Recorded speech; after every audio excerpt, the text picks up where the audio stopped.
Greetings, Remnant Church and online friends. Welcome to the Midweek Refuel, where we seek out the ancient wisdom simply because modern voices have made a sport out of being clever, unique, and aggressively allergic to truth.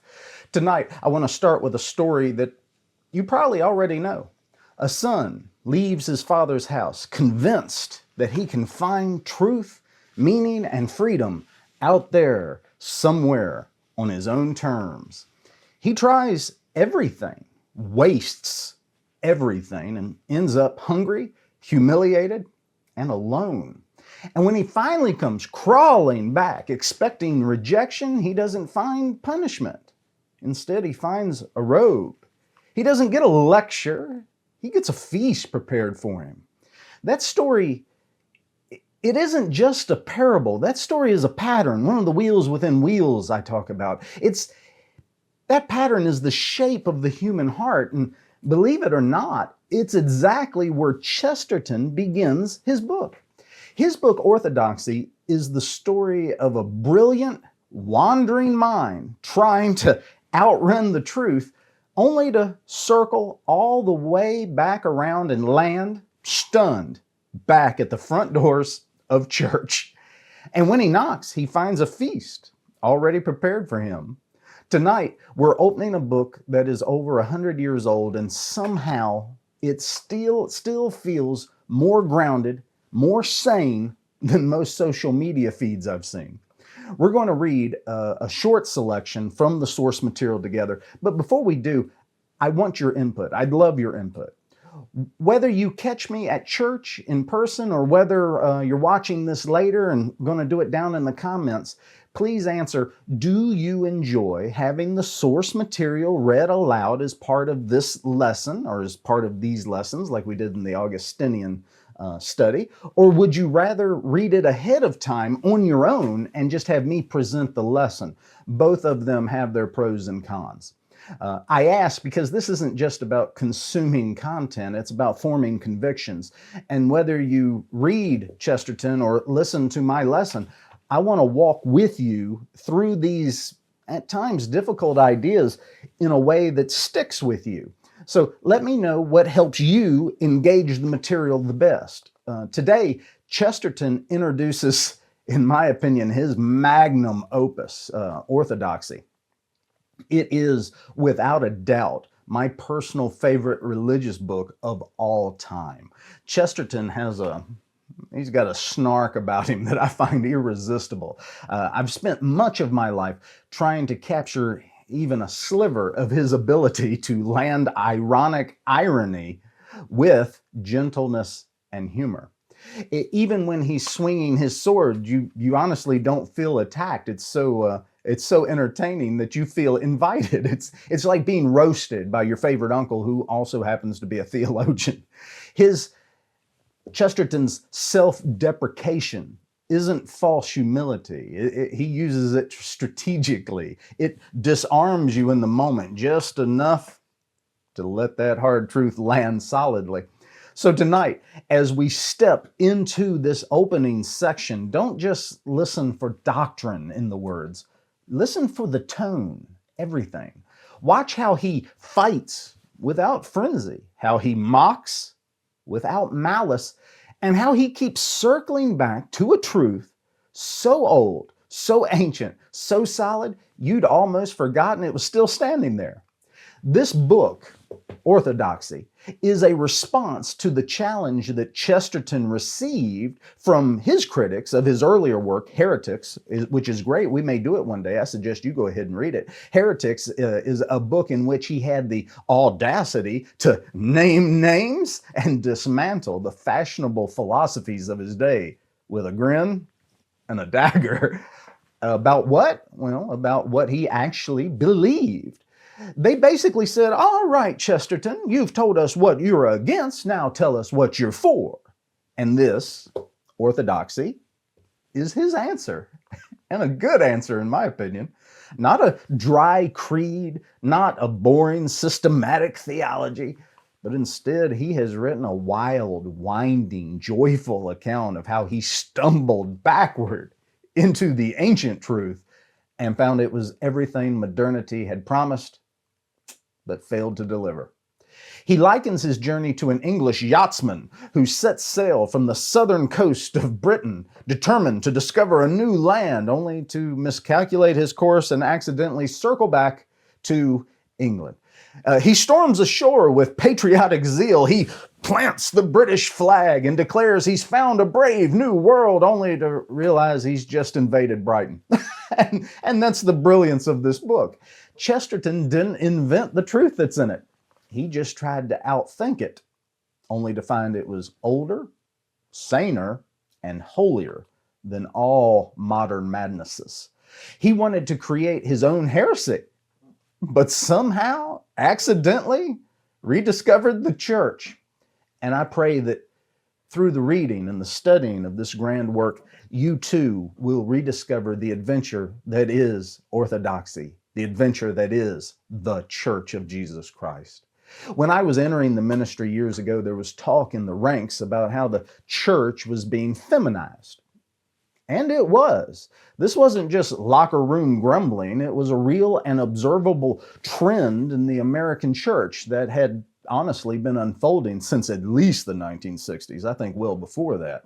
When I think there's some things in the Great Awakening that started hitting this direction. But this is when soft therapeutic language, passive leadership models, and sentimental worship began replacing the tried and true conviction, courage, and the call to spiritual warfare. The church stopped sounding like a battlefield and started sounding like a breakup recovery group. Jesus wasn't the Lion of Judah anymore. Nope, he was your boyfriend with boundary issues and a playlist.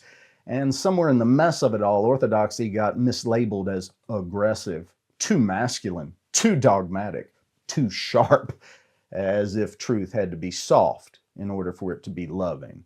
And that's where Chesterton kicks the door in with a smile. He shows us that orthodoxy doesn't just need to be loud or macho or theatrical. It just needs to be true.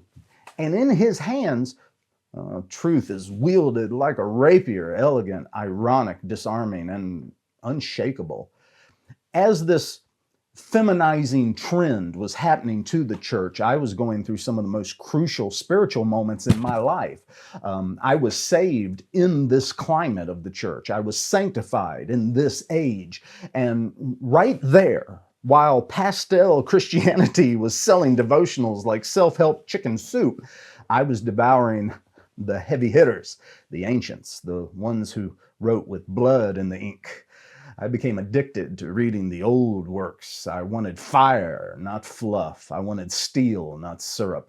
Where Max Lucado might say, God gently whispers your name, Chesterton Lewis and George MacDonald would say, God thunders through the ages and shakes the very foundations of your soul until you remember who you are. Lucado, he gave you a hug. He did. It was probably a nice hug.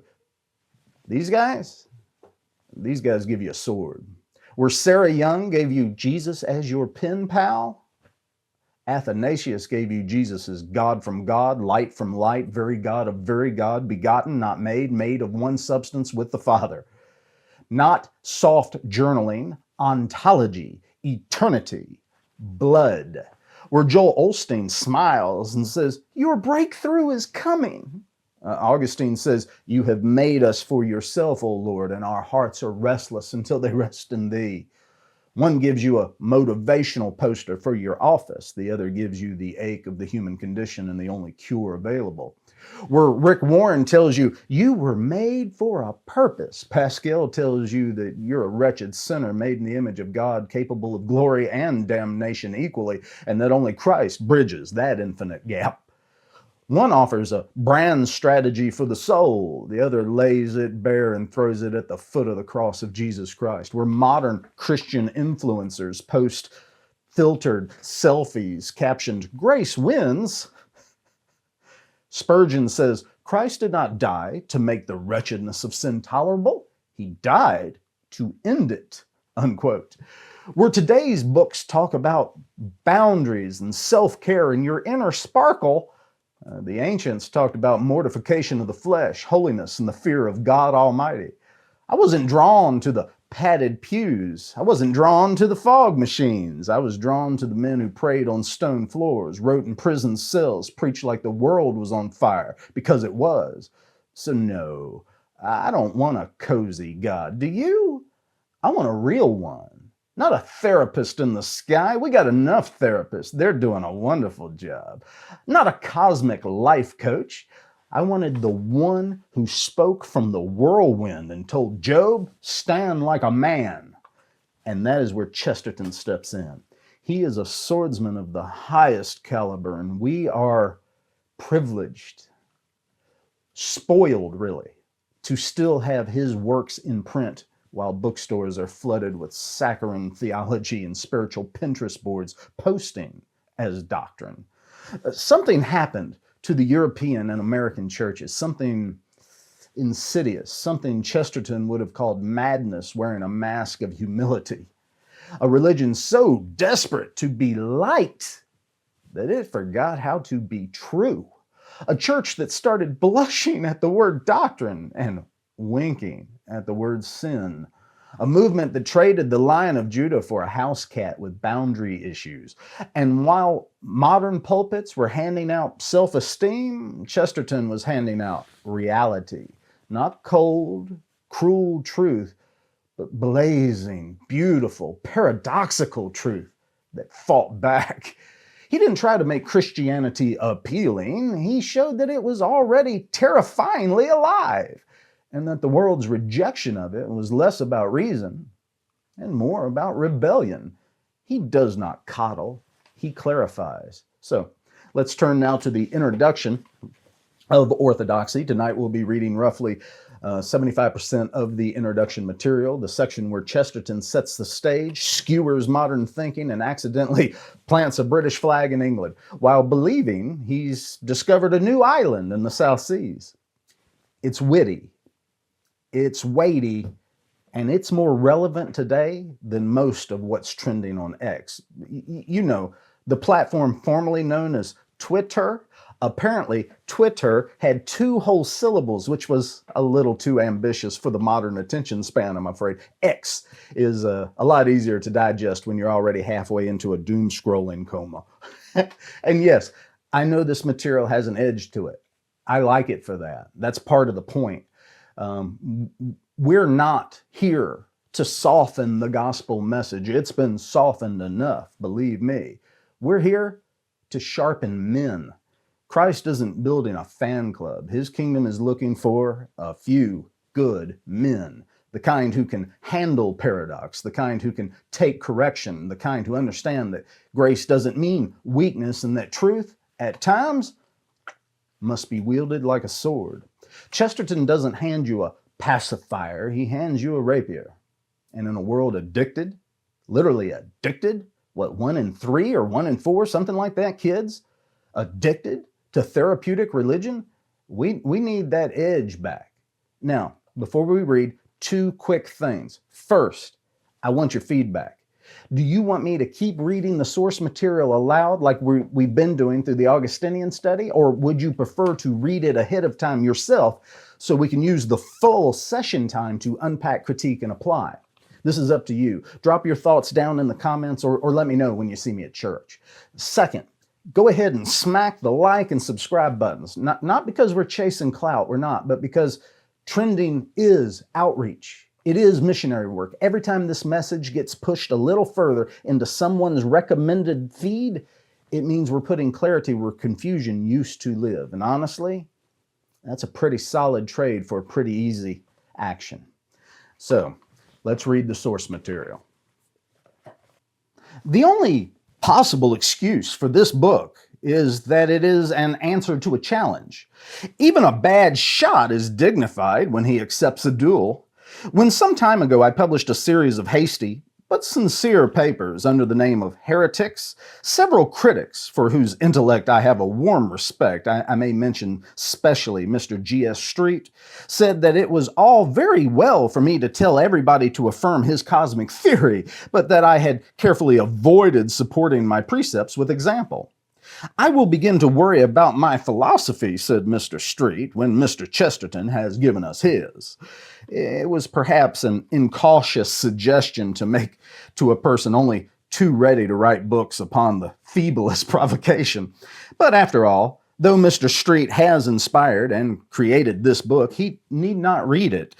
If he does read it, he will find that in its pages I have attempted, in a vague and personal way, in a set of mental pictures rather than in a series of deductions, to state the philosophy in which I have come to believe.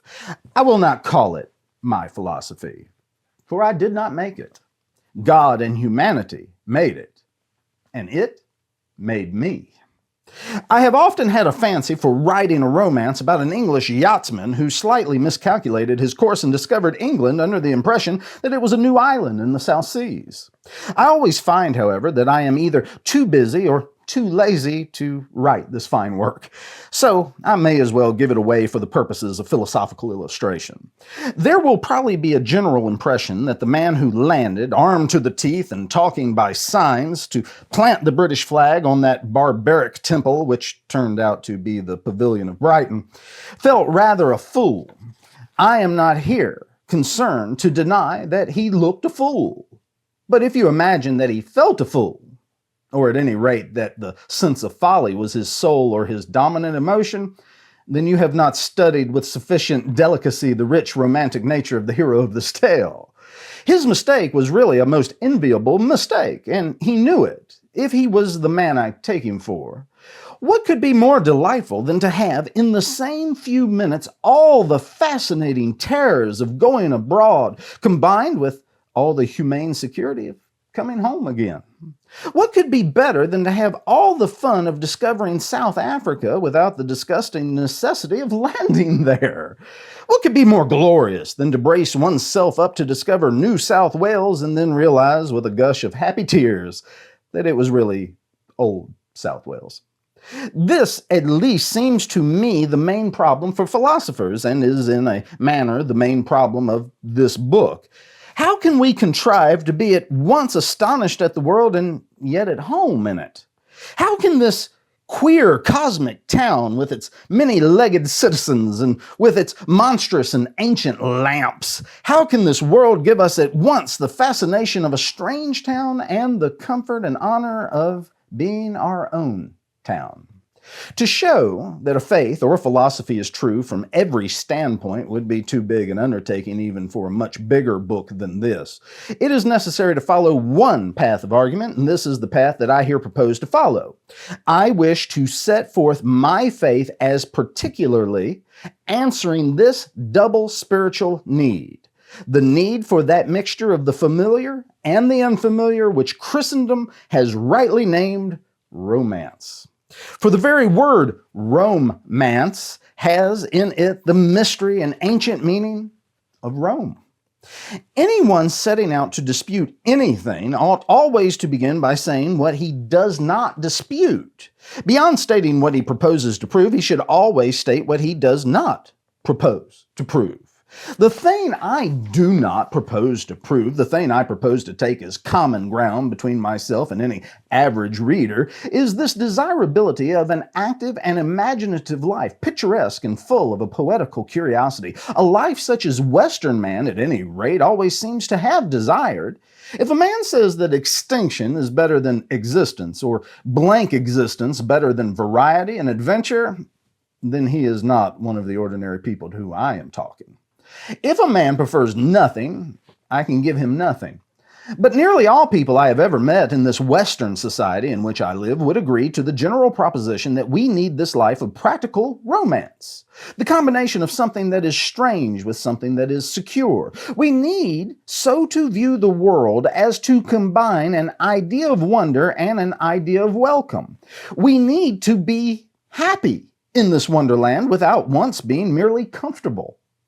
It is this achievement of my creed that I shall chiefly pursue in these pages.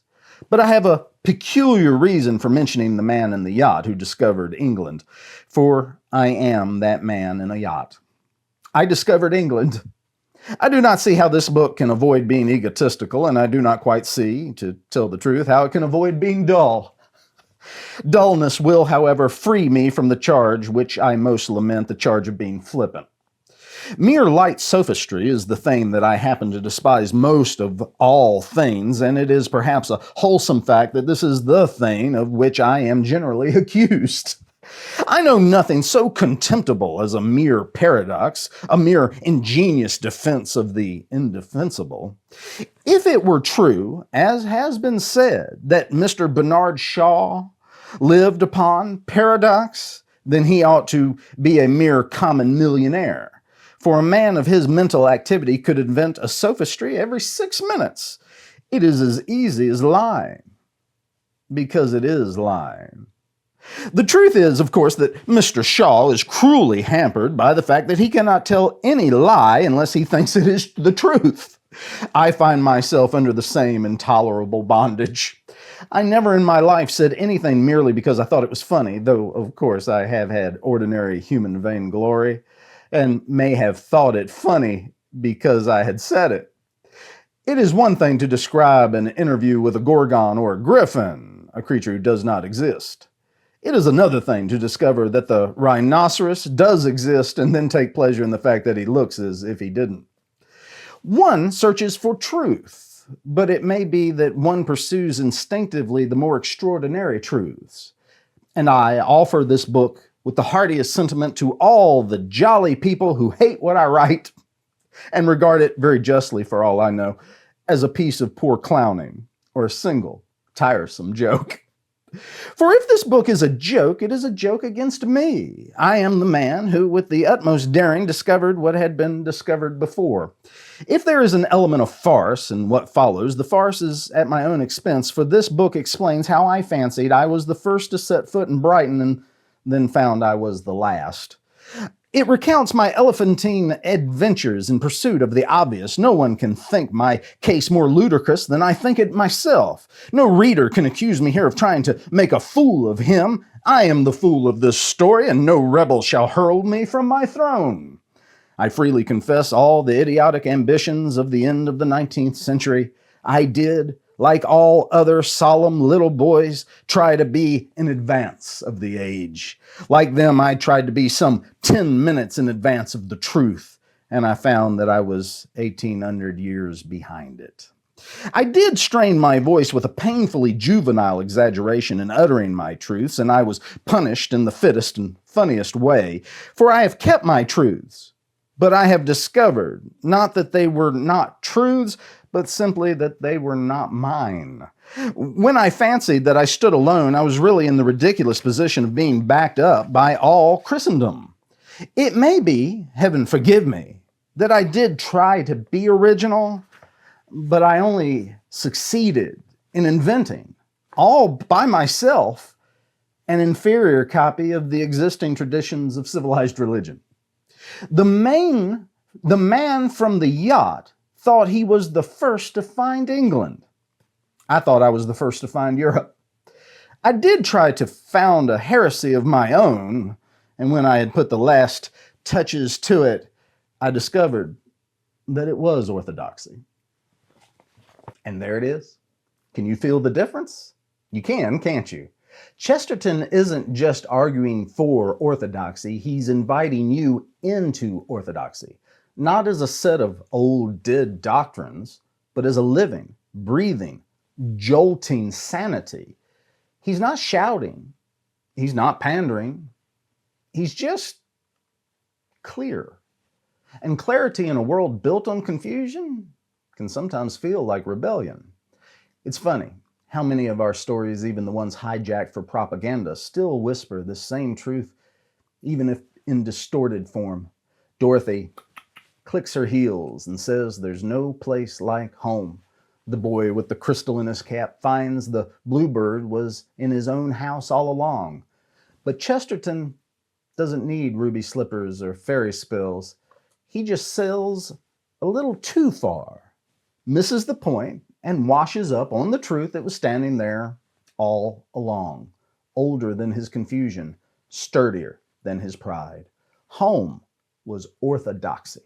Not sentimentality, not safety, sanity, reality, Christ. And if that sounds familiar, it should, because that's the story Jesus told. A son runs off, chasing freedom and novelty, only to find himself starving in a pigsty. Not because the world was too wild, but because he forgot who his father was. And when he finally comes home, broken and barefoot, he doesn't find shame, he finds a robe. He doesn't get a lecture, he gets a feast. So maybe, just maybe, like Chesterton, like the prodigal son, you've been trying to stay 10 minutes ahead of the truth. Maybe you've been running so hard to find something new that you've missed the thing that was waiting for you all along. Come home. Not to comfort, but to clarity. Not to trends, but to truth, with a capital T. Come home to the same one who thundered at Sinai, who wept over Jerusalem, and who walked victoriously out of the grave itself. Orthodoxy isn't the end of the journey. It's the start of seeing the journey clearly. Next week, we'll dive into Chapter 1, The Maniac, after finishing up the rest of the introduction. And spoiler alert, he's talking about us. Until then, stay rooted, stay bold, and remember, Christ is King. Hail to the King.